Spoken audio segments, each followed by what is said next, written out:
Pas un jour ne se passe sans nouvelles révélations sur les harcèlements et abus dont sont victimes les femmes dans de nombreux milieux professionnels. Évidemment, la Torah condamne fermement ces comportements, elle qui considère que même porter un regard sur une femme étrangère est interdit et constitue une forme d'abus de la personne observée.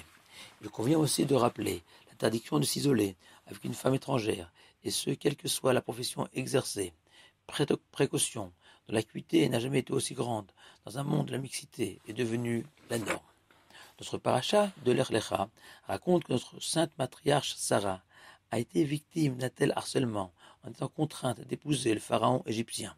L'attitude de son mari, notre patriarche Abraham, est étonnante.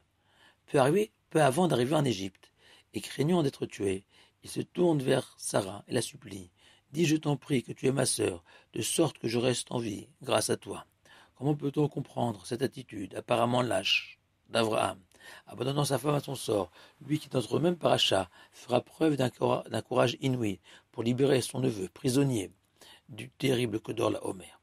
Précisons que notre regard sur les faits des grands personnages de la Torah doit être parfois celui d'une personne assistant à une opération chirurgicale qui pourrait penser que le chirurgien martyrise son patient, alors que nous savons que chacun de ses gestes n'a d'autre finalité que de soigner le malade.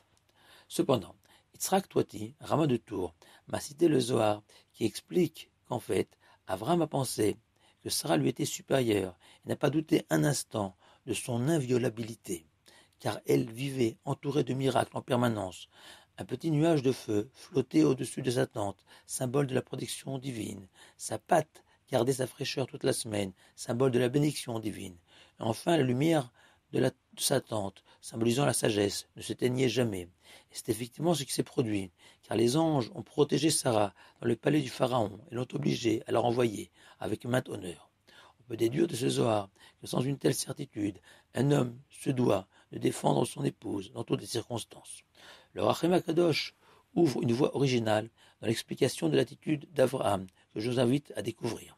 Enfin, il est possible de donner une dernière explication en s'inspirant du principe que toutes les actions de nos patriarches servent d'exemple pour les générations futures. Ainsi en est-il de cette histoire de Sarah, car nous savons qu'au cours de l'histoire, les femmes juives ont été soumises à l'épreuve du viol et de la violence exercées par des barbares profitant de leur force. Et la Torah vient ici leur signifier que ces souffrances appartiennent à l'insondable mystère de l'exil précédant la délivrance, et que même notre sainte matriarche Sarah a vécu cela il y a près de 4000 ans. Ce n'est pas une consolation, ni une invitation à supporter l'insupportable, juste l'indication que nous sommes sur le bon chemin, même s'il paraît plein de vicissitudes. Shabbat shalom à vous tous.